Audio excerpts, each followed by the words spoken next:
नमस्कार, स्वराज एक्सप्रेस के खास प्रोग्राम जनता मांगे जवाब में आपका स्वागत है। आपके साथ मैं हूं एसपी त्रिपाठी। भारत का बंटवारा धर्म के आधार पर हुआ था, जिसके तहत पाकिस्तान इस्लामिक राष्ट्र बना तो भारत के नेताओं ने सेक्युलर रास्ता चुना।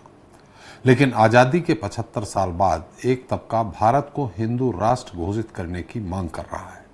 बीते कुछ समय से देश में ऐसे बयान देखने और सुनने को मिल रहे हैं जिन्हें कुछ साल पहले तक लोग सार्वजनिक तौर पर करने से परहेज करते थे, मगर मौजूदा समय में समाज के एक तबके के खान पान, रहन सहन और धार्मिक गतिविधियों पर टीका टिप्पणी की जा रही है। वैसे इसकी आधारशिला 1923 में विनायक दामोदर सावरकर की किताब एसेंशियल्स ऑफ हिंदुत्व के जरिए रखी गई थी। किताब में यह साबित करने की कोशिश की गई थी कि हिंदू और मुसलमान बुनियादी तौर पर एक दूसरे से अलग है। सावरकर की सोच से बनी बुनियाद और उस पर खड़ी इबारत पे अब कुछ लोग इजाफा कर रहे हैं, जिसके नतीजे में हिंदू राष्ट्र का नारा बुलंद हो रहा है। हिंदू राष्ट्र के नारे से मौजूदा समाज पर क्या प्रभाव पड़ रहा है और हमारे देश में इस नारे का भविष्य क्या है, इस पर चर्चा जरूर करेंगे। लेकिन उससे पहले बात कर लेते हैं छत्तीसगढ़ की, जहां नक्सलियों के सफाये में जुटे सुरक्षा बलों की हौसला अफजाई के लिए देश के गृह मंत्री अमित शाह खुद कमान संभाल रहे हैं। मार्च 2026 तक छत्तीसगढ़ समेत देश को नक्सल समस्या से निजात दिलाने के टारगेट पर तेजी से काम हो रहा है। नतीजे में बौखलाए नक्सली अपनी मात से बाहर निकल रहे हैं और जहां तहां सुरक्षा बलों के हाथों ढेर कर दिए जा रहे हैं। जो मौत से घबरा रहे हैं वो हथियार डाल रहे हैं। नक्सलियों में डर और खौफ का ऐसा माहौल पैदा हो गया है जहां बचने का सिर्फ एक ही रास्ता नजर आ रहा है और वो है आत्मसमर्पण। सरकार भी नक्सलियों के हर गुनाह को माफ करने को तैयार है, लेकिन शर्त यही है कि हथियार डालने होंगे। आज हम इसी पर चर्चा करेंगे अपने खास पैनल से। आज का मुद्दा है शाह की चाल, नक्सली बेहाल।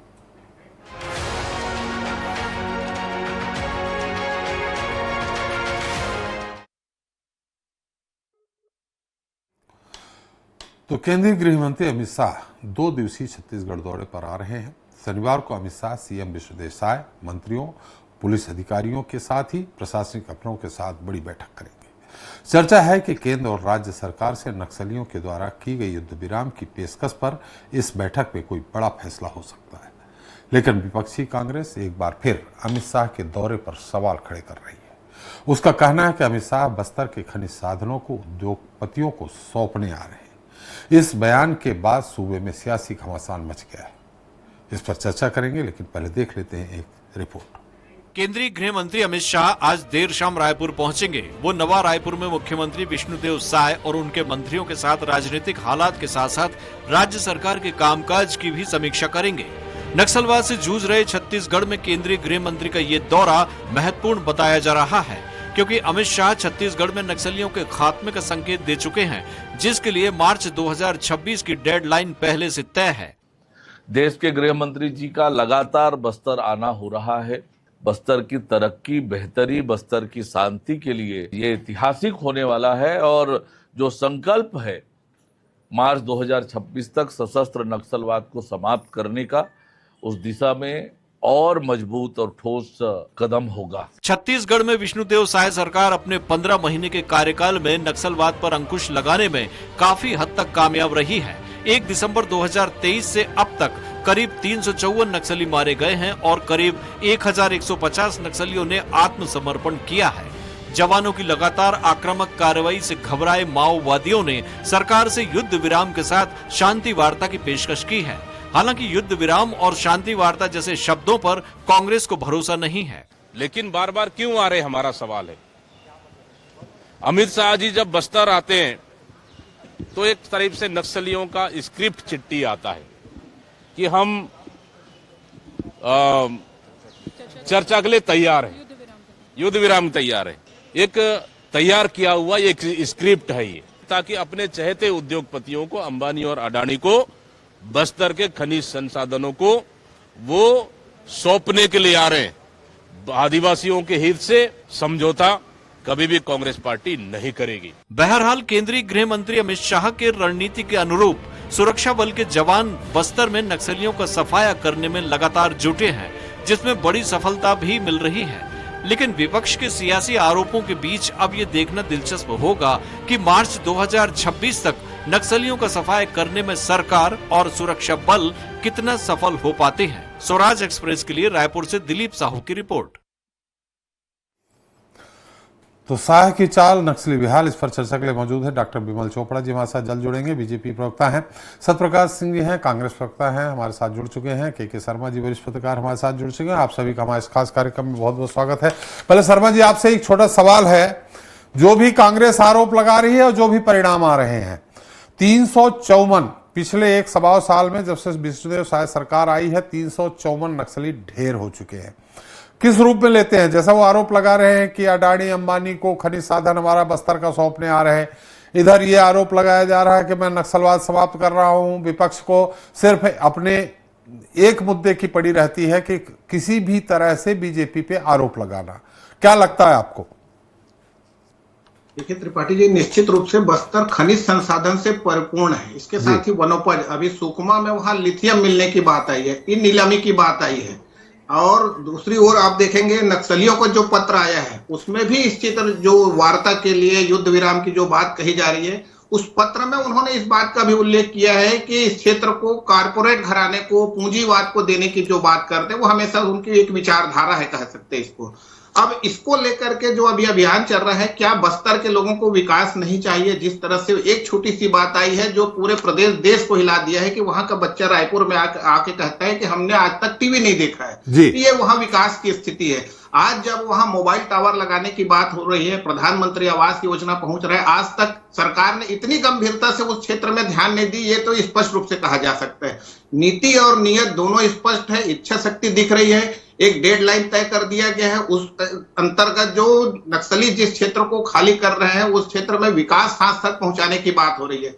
इसके लिए अब केंद्र सरकार की दो बड़ी योजना, एक तो धरती आबा है, धरती आबा में 80,000 करोड़ रुपए 5 साल में आदिवासियों के लिए खर्चा करने की। इसी के चलते हुए छत्तीसगढ़ में जो क्षेत्र खाली हो रहा है उन गांव में 1 करोड़ रुपए एलवत पंचायत योजना के तहत खर्च करने की बात कही जा रही।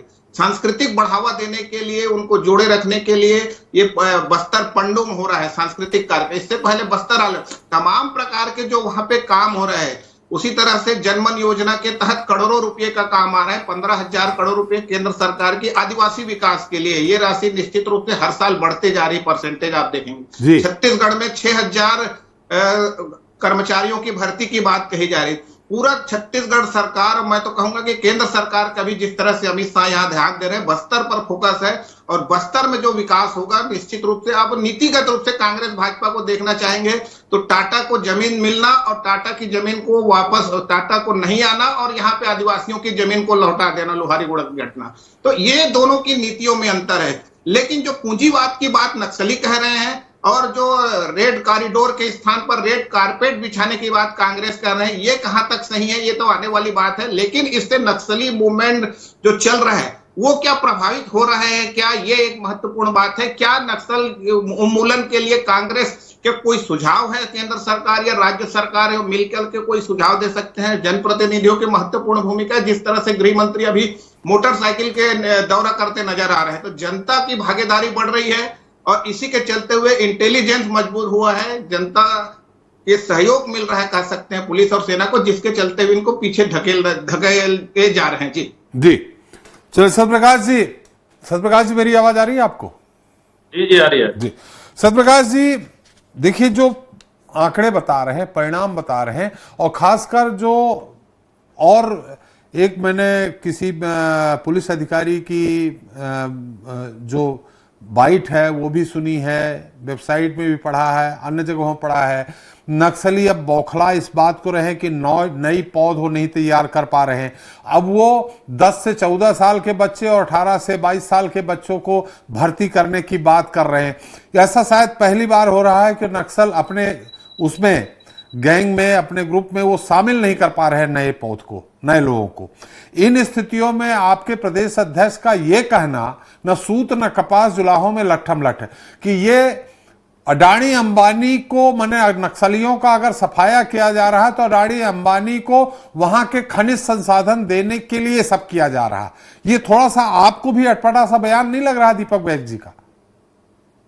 देखिए त्रिपाठी जी, अमित शाह जी गृह मंत्री देश के, वो आए तो स्वागत है भाई छत्तीसगढ़ की धरा पर। मगर देखिए महत्वपूर्ण चीज क्या है, हम क्यों ऐसा बोलते हैं। मैं एक छोटा सा उदाहरण और बोलना चाहता हूँ। नगरनार प्लांट है, वो आज भी यूनिवर्सिटी की वेबसाइट पर पड़ी, क्यों पड़ी। प्रधानमंत्री मोदी जी बोलते हैं कि उसका हम प्राइवेटाइजेशन नहीं करेंगे, गृह मंत्री जी बोलते हैं, मगर आज भी वो नीलामी की वेबसाइट में है, क्यों है। और अंदर खाते तो ये भी खबर है कि अंडारी और ना जाने कौन कौन से उद्योगपति के लोग यहाँ आके घूम के चले गए हैं, सर्वे करके गए हैं, उसी समझ में आ जाता है। तो तमाम चीजें हैं। देखिए हमको क्यों ऐसा बोलना पड़ रहा है, या इनका इतिहास उठा के देखिए ना, हमको बोलने की जरूरत नहीं है। अगर मैं अभी की सरकार की बातें करूं तो आपको भी मालूम होगा कितने सारे ऐसे गांव हैं जहां पे गांव के लोगों ने सवाल खड़े किए कि पुलिस का राजनीतिकरण हो गया। देखिए हमारे जवान जो है अपनी बहादुरी दिखाते हैं, अपने शौर्य बल से वो नक्सलियों को पीछे धकेल रहे हैं, उसमें कोई दिक्कत नहीं है। बहुत हम भी उनके शौर्य का सम्मान करते हैं, हमारी सुरक्षा बल है, उनमें हमको दिक्कत नहीं है। दिक्कत कहाँ है कि जो राजनीतिकरण जो यहाँ की सरकार कर रही है, अगर इनका इतिहास उठा के देखिए, 15 साल का इनका रमन सिंह की सरकार का इतिहास उठा के देखिए, तो क्यों ना हम ऐसे सवाल खड़े करें। केपीएस गिल को किसने कहा था क्या तनख्वाह लीजिए और चुपचाप बैठ जाइए, ये रमन सिंह जी ने कहा था ना। 3 ब्लॉकों में थे नक्सली, 15 साल में 14 जिलों में चले गए थे। जो रमन सिंह का गृह जिला था कवर्धा, वहां तक भी नक्सली पहुंच गए थे। तो हम क्यों नहीं सवाल खड़े करें। और सबसे महत्वपूर्ण देखिए, मेरे को थोड़ा समय दीजिए, मैं इनका इतिहास बता दूं, इसलिए हम नहीं, जनता खुद सवाल खड़े कर रही है। भानु प्रताप के ठेकेदार धर्मेंद्र चोपड़ा उन नक्सलियों को सप्लाई करते हुए पकड़ाए जाते हैं। अब किसकी गाड़ी पकड़ाते हैं, इनके जो स्वर्गीय सांसद है उनकी गाड़ी से। तो हम क्यों नहीं सवाल खड़े करें। और आज शिव दयाल तोमर के हत्याकांड में जो पोडियम लिंगा पकड़ाता है, वो खुद बताता है पुलिस को यहाँ भाजपा के नेताओं के साथ मेरी साठगांठ है। तो क्यों ना सवाल खड़े करें। और सबसे महत्वपूर्ण देखिए, लेखक सुधांशु चौधरी की किताब है, उसका नाम है वासु नहीं। उसमें तो स्पष्ट रूप से उल्लेख है कि लता उसेंडी के पिता जो फॉरेस्ट अधिकारी थे, उनके यहाँ नक्सली खाना खाने जाते थे। विक्रम उसेंडी के पिता जो अध्यापक थे, उनके वो सहायता करते थे नक्सली को उनका साहित्य छपवाने में। तो हम कहाँ कुछ बोल रहे हैं, ये तो इनका इतिहास बता रहे हैं। देखिए जहां तक हमारी बात है, हमने 5 साल सरकार चली, हमने एक नीति बनाई। इनकी भी नीति क्या है। सत्यप्रकाश जी थोड़ा सा रोको।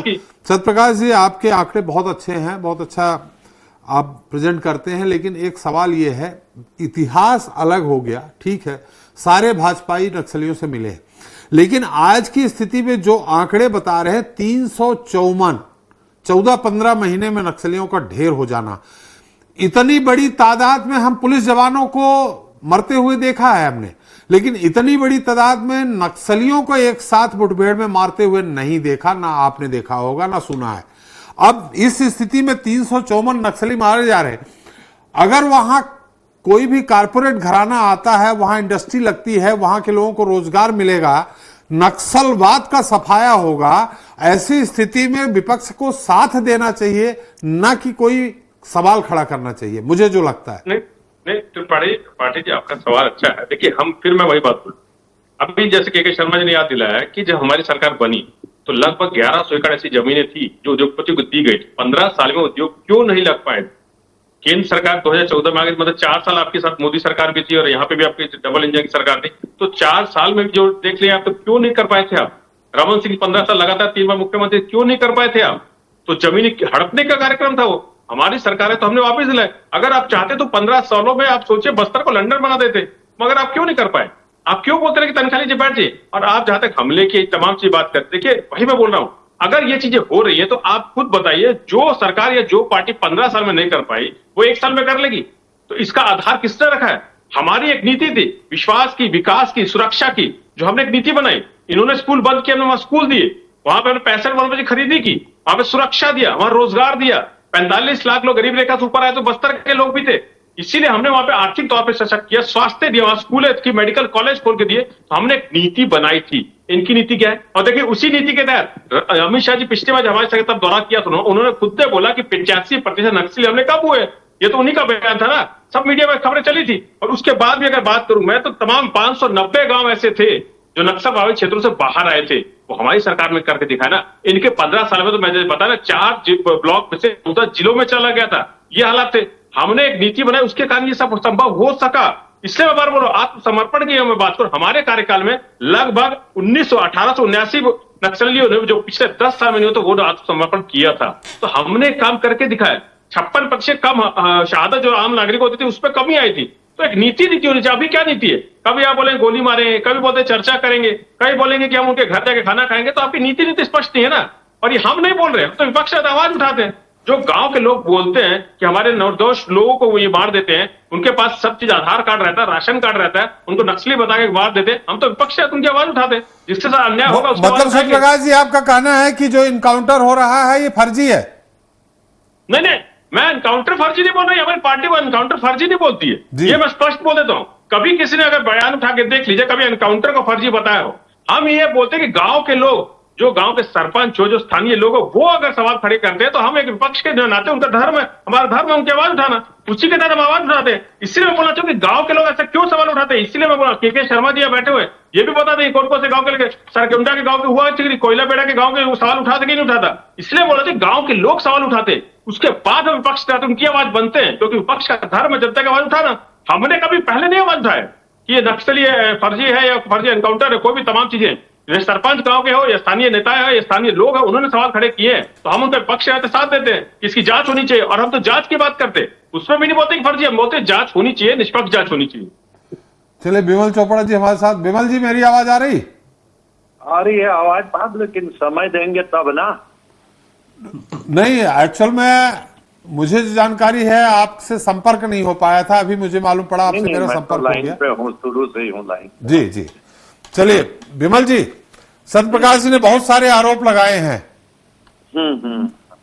उनका कहना है कि गांव के लोग इस बात को कह रहे हैं कि उनके पास राशन कार्ड है, आधार कार्ड है, उसके बाद उनका इनकाउंटर हो जाता है, आदि आदि कई तरह से। मैंने सवाल भी किया है कि पहली बार इतना लार्ज स्केल पे नक्सलियों का सफाया हो और अब नक्सली नई पौध तैयार करने में अक्षम है।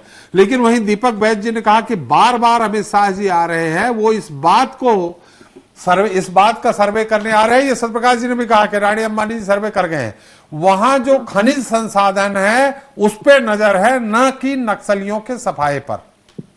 जी, अब बोलूं मैं? जी जी, कांग्रेस की मूर्खता की हद हो गई है, उसने सारी मूर्खताओं की हदें पार कर दी गई है।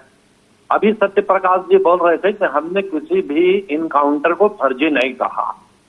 आप अपने नेता भूपेश बघेल जी का बयान देख लीजिए, जब 29 नक्सली घेर हुए थे इनकाउंटर में, इनका छपा छपाया तैयार स्टेटमेंट आया था कि ये नक्सली नहीं आदिवासी हैं।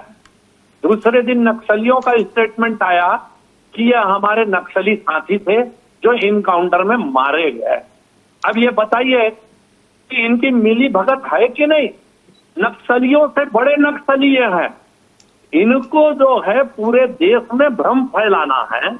पहले ये भ्रम फैलाते थे भारतीय जनता पार्टी आएगी तो मुसलमानों को पाकिस्तान भेज देगी। भारतीय जनता पार्टी आई, क्या मुसलमान पाकिस्तान चल दिया है? 370 हटेंगे तो खून खराबा हो जाएगा। क्या हुआ? वक्फ बिल आएगा तो हम जो है देश में जो है आंदोलन हो जाएगा। क्या ये भ्रम फैलाना चाहते हैं? ये नक्सलियों के सबसे बड़े मित्र हैं ये अडानी अंबानी। अरे आप राजस्थान में अडानी को किसने काम दिया? छत्तीसगढ़ में अडानी और अंबानी को किसने काम दिया? 5 साल ये काम देते रहे, उनसे पैसा लेते रहे चंदे का, और आज अडानी और अंबानी।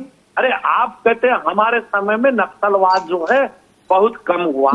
आप जब नक्सलवाद तो क्या अडानी और अंबानी को बुलाने के लिए कर रहे थे? आपके मैं पूछना चाहता हूं, प्रदेश के गृह मंत्री थे ताम्रध्वज साहू जी, पूछ लीजिए कितने बार बस्तर गए थे, और आज हमारे गृह मंत्री जो है कितने बार बस्तर गए। अमित शाह आ रहे हैं तो अडानी और अंबानी। अरे यानी देश का गृह मंत्री जो है यदि नक्सलवाद को डेडलाइन देकर के खत्म करना चाह रहा है, उसके लिए आ रहा है। जैसे मूर्खतापूर्ण आरोप, शायद इसका जवाब भी जो है किसी को देना नहीं चाहिए, लेकिन मजबूरी है ये जवाब देना कि इस प्रकार की बातें ये कर रहे हैं। आज हमारे गृह मंत्री जो है मोटरसाइकिल में घूम रहे हैं, कार में वहां जा रहे हैं। नक्सली जो है इतने दबाव में है कि वो समझौता वार्ता के लिए जो है आज पत्र लिख रहे हैं। अब ये कहते हैं कि कभी ये कहते हैं बोली करेंगे, कभी उनके घर खाना खा, तो क्या विमल जी प्रदेश अध्यक्ष ने कहा है कि जब भी अमित शाह जी को आना होता है तो बनी बनाई स्क्रिप्ट, यानी चिट्ठी एक नक्सलियों की तरफ से तैयार की जाती है और वो दिलवा दी जाती। मतलब सीधा आरोप है कि जब उनका आना होता है तो खुद आप लोग एक बढ़िया स्क्रिप्ट तैयार करते हैं और शांति वार्ता के लिए चिट्ठी भेज देते हैं नक्सलियों की तरफ से। ऐसा दीपक बैज जी ने कहा। नहीं, ये मैं तो कहूंगा कि देश के सबसे बड़े मूर्ख हैं कांग्रेस के लोग, समझ नहीं पा रहे हैं कि देश की जनता क्या चाहती है, किस दिशा में चाहती है, किस दिशा में जाना चाहती है। उसके बाद भी ये लगातार जो है ऐसे गलत जो है राह पकड़ रहे हैं, जिससे ये कांग्रेस जो है समाप्ति की कगार पे है। अब देखिए नक्सलवाद पे भारतीय जनता पार्टी कितना बड़ा काम कर रही है। यदि देश के गृह मंत्री आ रहे हैं नक्सलवाद समाप्त करने के लिए, इनको स्वागत करना चाहिए, लेकिन इनको दुख है कि नक्सलियों को मित्र बना करके इन्होंने नक्सलवाद को बढ़ावा दिया और आज भारतीय जनता पार्टी को सफलता मिल रही है। जवान वही है लेकिन सेनापति बदल गया है। सेनापति ने उनको साहस दिया कि आप काम करिए, हम आपके पीछे हैं। लेकिन विमल जी, सत्यप्रकाश जी कह रहे हैं कि आपके शासनकाल में 4 जिलों से 14 जिलों तक नक्सलवाद फैला। ठीक है ना साहब, जब किसी चीज की बढ़ोतरी होती है, बढ़ते जाती है, सरकार प्रयास करती है। पंजाब की समस्या आई तो ये पिक पे आती है, उसके बाद उसको खत्म करने के लिए सरकार ने ये काम किया है। लेकिन इनको खाद पानी चारा देने का, मेरे ये बोल रहे थे लता हुसैन जी के पिताजी के घर आते थे, 5 साल आपका शासन था, तो नहीं उनको आपने गिरफ्तार कर लिया। झीरम घाटी में भारतीय जनता पार्टी के लोगों ने षड्यंत्र रचा। 5 साल से आप अपने नेताओं को न्याय नहीं दिला सके और आज बकवास करते हैं कि जब नक्सलवाद के विरुद्ध भारतीय जनता पार्टी लड़ाई लड़ रही है तब ये उल जलूल बयान देते हैं। अरे आपका बस्तर शांत हो रहा है, बस्तर में नक्सल जो है वो समाप्ति के कगार पे है, तो इनको दुख इसलिए हो रहा है पाटिल जी, एक बार मेरे को दीजिए तो। राजनीति जो है समाप्त हो रही है। चलिए विमल जी, आपकी बात आ गई क्या? विमल जी, आपकी बात आ गई? नहीं, आपने जितना समय उनको दिया मेरे को तो दे नहीं रहे हैं। नहीं, हमें ये था कि आप हमारे साथ जुड़े नहीं हैं, आपका समय उतना हो गया है।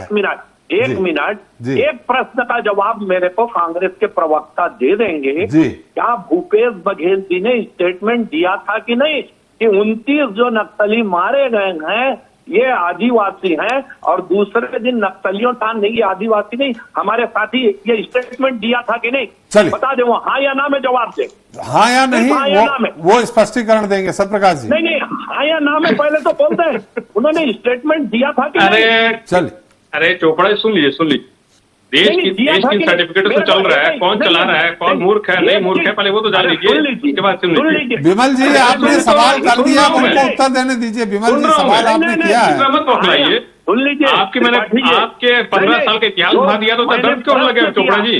नहीं, आप बहुत सीनियर है, दर्द क्यों हो रहा है आपको? आप बात को घुमाइए मत। मैं तो सीधा पूछ रहा हूँ। नहीं, मैं भी सीधा पूछ रहा हूँ, केपीएस गिल को किसने कहा था तनख्वाह लीजिए बैठ जाइए? केपीएस गिल को किसने कहा था तनख्वाह लीजिए बैठ जाइए?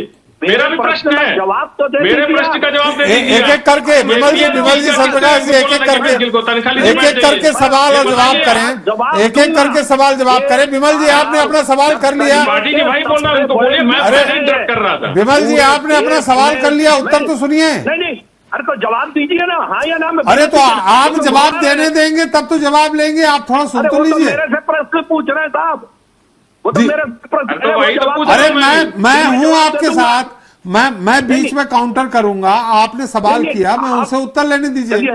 हाँ, उसका जवाब दीजिए। चलिए सत्यप्रकाश जी ने स्टेटमेंट दिया कि नहीं? वही मैं बोल रहा हूँ। देखिए, पहले तो मैं बोली बकवास सवाल का जवाब देने के लिए नहीं बैठ रहा हूँ, आप उठा के देख लीजिए। केपीएस गिल का जवाब दे दीजिए आप। रमन सिंह जी ने बोला था कि दिल गवारा नहीं करता, मेरे भाई ये मैं नहीं कर सकता, कोशिश करो तो एक रात में खत्म कर दूंगा। तो ये बकवास मूर्खता शब्द ये आपकी नीति हो सकती है, इसलिए बोल रहा हूँ, अरे बकवास मत कीजिए। नहीं तो मैं कितना बकवास बोलने लगा फिर आपको दिक्कत हो जाएगी। अब सीनियर है बहुत, मैं नहीं चाहता हूँ, मेरी पार्टी की नीति ये नहीं है। केपीएस गिल को बोला था कि नहीं कि आप तनख्वाह लीजिए बैठ जाइए? रमन सिंह ने बोला था कि नहीं? आप बताइए ना, आप बताइए ना कि रमन सिंह ने बोला था कि नहीं बोला था? दिल गवारा नहीं करता, ये बताइए आप। बार जो है, अरे त्रिपाठी जी को बोलिए। लगता है विमल जी मेरी जरूरत नहीं है, लगता है आप ही लोग सवाल जवाब कर लेंगे। अरे भाई, आप एक एक करके बोलेंगे तो जनता सुन पाएगी, नहीं तो आप लोग आपस में बात कर लेंगे, ना आपका मत आ पाएगा ना सत्यप्रकाश जी का। नहीं, प्रश्न का जवाब तो दे नहीं रहे हैं। नहीं, प्रश्न का जवाब नहीं दे रहे, वो भी सवाल कर रहे हैं। तो वो आप सवाल देखिए, पक्ष विपक्ष की बात है, आप भी सवाल करेंगे, वो भी सवाल करेंगे। सुनिए त्रिपाठी जी, मैंने सवाल किया, उसका जवाब दे दे, उसके बाद उनके सवाल का जवाब मैं दूंगा। चलिए सत्यप्रकाश जी, चलिए तो आप चुप तो रहेंगे, आप थोड़ा शांति तो रखेंगे विमल जी, तब तो सुनिए सुनिए, ये न्याय है। आप यदि यहाँ पे बीच में हैं तो उसका जवाब पहले लीजिए कि भूपेश बघेल जी ने स्टेटमेंट दिया था कि नहीं दिया। चलिए आप बीच में हैं, हम अब आप सुनेंगे तब तो, बीच में टीका टिप्पणी होगी तो नहीं आ पाएगा। नहीं वो तो जवाब ही नहीं दे रहे ना। नहीं तो आप पर्टिकुलर मैं उनको बाध्य नहीं कर सकता विमल जी कि आपको जवाब देना ही है, मैं बाध्य नहीं कर सकता ना आपको ना उनको। आपने कहा अब उनको क्या उत्तर देना है वो देंगे। तो प्रश्न को त्रिपाठी जी वही मैं बोल रहा, अभी तो मैंने धर्मलाल कौशिक जी की बात ही नहीं बताई। कोर्ट में स्टे लेने कौन गया था? किरण घाटी के एसआईटी की जांच होती है तो कोर्ट में स्टे लेने चले जाते हैं, यही लोग है ना ये। अभी इनके पूर्व मंत्री के भाई के ऊपर आरोप लगा हुआ टेरर फंडिंग का, जांच क्यों नहीं करा लेते हैं? अमित शाह जी आरोप की जांच भी करा ले, इनके पूर्व मंत्री के भाई के ऊपर टेरर फंडिंग का आरोप जो लगा, इसलिए बोल रहा हूँ। अरे केपीएस गिल को क्या बोला बताइए आप, इसलिए बोल रहा हूँ। अरे आप लोगों जैसे बकवास धवाल के धोने में बैठे हम, आप जैसे मूर्खों के सामने धोने में बैठे, आप क्या बात कर रहे हैं आप? इसलिए बोल रहा हूँ ऐसे। अरे नक्सलवाद को पोषित करना, उसको खाद पानी देना आपने किया, 4 जिलों 14 जिलों तक बचा दिया, तो आपसे बात कौन करेगा? अरे हमने जो नीति बनाई। चलिए आप विमल जी, लगता है आज आप बहस करने के मूड में है, सवाल जवाब के मूड में नहीं है विमल जी, लगता है समाप्त हो रहे हैं। नहीं ये जवाब आप त्रिपाठी जी, आप तो नक्सली अगर समाप्त हो रहे थे तो 15 साल में क्यों नहीं हुए?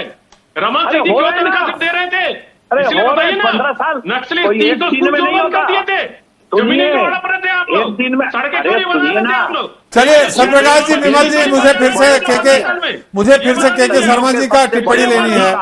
विमल जी, सत्यप्रकाश जी एक मिनट, विमल जी, सत्यप्रकाश जी, हमारे साथी मर रहे हैं और भूपेश बघेल जी बोल रहे थे कि ये नक्सली नहीं आदिवासी। चलिए विमल जी, आपकी ये बात आ गई, कितनी बार आप कहेंगे उसी सवाल को, उसी बात को कितनी बार दोहराएंगे?